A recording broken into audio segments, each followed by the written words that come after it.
بسم اللہ الرحمن الرحیم۔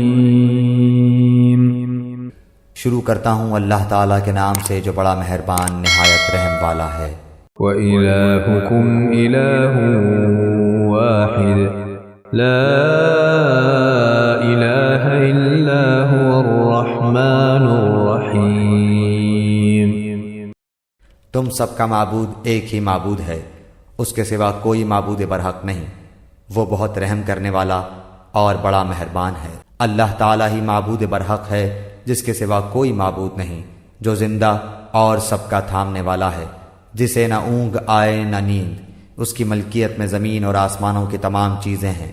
کون ہے جو اس کی اجازت کے بغیر اس کے سامنے شفاعت کر سکے؟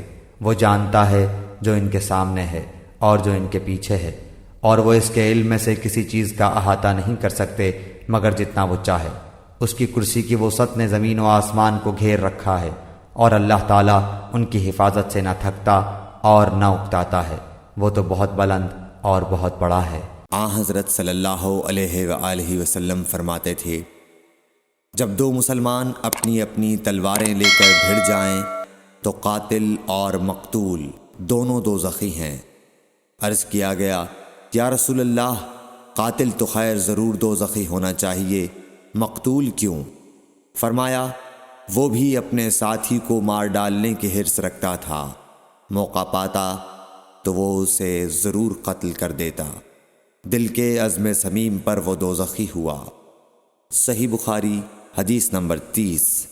ابو ذر ایک جوڑا پہنے ہوئے تھے اور ان کا غلام بھی جوڑا پہنے ہوئے تھا۔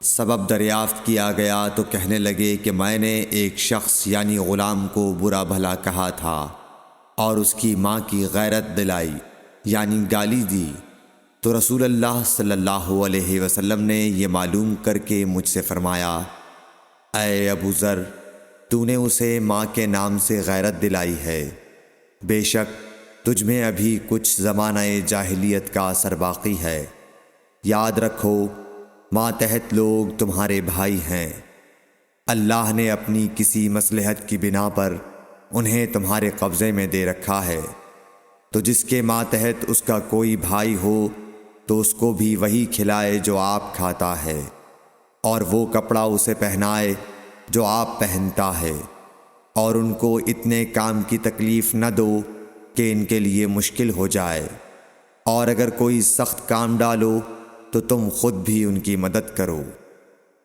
صحیح بخاری حدیث نمبر 31۔